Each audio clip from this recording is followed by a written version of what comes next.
Hello everyone and welcome back to another video. Today we're going to see how to play multiplayer in Super Bear Adventure. Firstly, launch the Super Bear Adventure app on your Android or iOS device and make sure you're running the latest version. Multiplayer mode only works on updated versions of the game.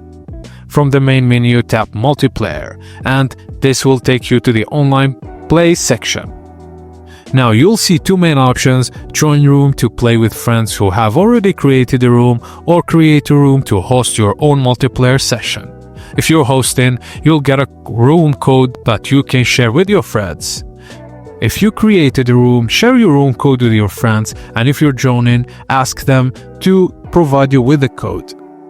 Now once everyone is ready, the host can press start game and you'll all spawn together in the same world where you can explore, jump and play just like in single player but with your friends besides you.